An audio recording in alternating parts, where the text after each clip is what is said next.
এক বড়লোক বাবা তার ছেলের জন্মদিনের পালনের জন্য, বড়লোক মা তার ছেলের জন্মদিন পালনের জন্য বড়লোক বাবার কাছে 2.5 লক্ষ টাকা চাইলেন। নন্দলাল পুতুলের মতো চেহারা ছেলের মা তার ছেলের বাবাকে বললেন যে আমরা যখন থাকবো না তখন তো এই সকল সম্পদের মালিক আমাদের ছেলেই হবে, দাও না তুমি টাকাটা। তখন ছেলের বাবা বললেন যে তোমার এই নন্দলাল পুতুলকে যদি আমি প্লেনের পাইলটের দায়িত্ব দিয়ে যদি নেমে পড়ি, তাহলে তোমার ছেলে কি এই প্লেনটাকে নিচে ল্যান্ড করতে পারবে? তখন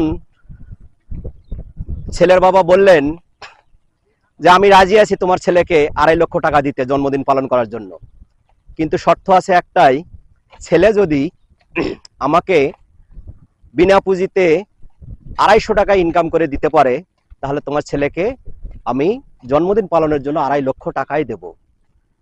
তখন ছেলে তো মহা খুশি, মাত্র 250 টাকা, দেদারসে রাত্রে ঘুমাই, ঘুমানোর পরে মাত্র 250 টাকা, কোনো ব্যাপার না। সকাল 10টার সময় যখন ছেলের বাবা তার ছেলেকে ডাকতে গেল, তখন ছেলে বিরক্তিকর অবস্থায় নিয়ে বলল যে মাত্র 250 টাকার জন্য বাবা আমাকে ঘুম কমপ্লিট না হইতেও এত তাড়াতাড়ি ডেকে দিলেন। তখন ছেলে মহা আনন্দে এই 250 টাকা ইনকামের জন্য বিনা পুঁজিতে বের হলো। তাকে দেখাশোনা করার জন্য ছেলের বাবা একটা লোকও দিলেন। ছেলে সারাদিন ধরে পরিশ্রম করলো কিভাবে সে 250 টাকা উপার্জন করবে, কোনো উপায়ান্তর না পেয়ে শেষে আগের দিনে যখন উঁচু ব্রিজগুলো ছিল সেই ব্রিজগুলোতে ভ্যান ঠেলা শুরু করলো। একটা ভ্যান ঠেলে যদি ব্রিজ পার করে দিতে পারত 5 টাকা দিত। এভাবে 10টা ভ্যান ঠেলার পরে যখন 50 টাকা পাইলো, পাওয়ার পরে 11 নম্বর ভ্যানটা ঠেলার সময় ছেলের পা পিছলে পড়ে গিয়ে হাঁটু ছিলে গেল। ঘন্টাখানেক পরে ছেলের ব্যথা আরো তীব্র থেকে তীব্রতর হয়ে গেল। সারাদিন এইভাবে কাজ করে ছেলে 90 টাকা ইনকাম করে ক্লান্ত শরীর নিয়ে বাসায় ফিরলো।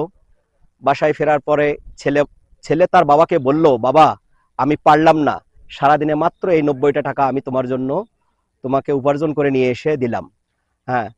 ছেলের পায়ের ব্যথা কাতরাচ্ছে, ক্লান্ত শরীর, তা দেখে ছেলের মা গুনগুন করে কাঁদছে। পরিবেশটা আরো ধীরে ধীরে ভারী থেকে ভারী হয়ে গেল। তখন এই 90 টাকা নিয়ে ছেলের বাবা ছেলেকে বলল যে বাবা তোমার জীবনের প্রথম উপার্জন এই 90 টাকা, এখন তোমাকে আমার সঙ্গে একটা জায়গায় যেতে হবে। জায়গাটা হলো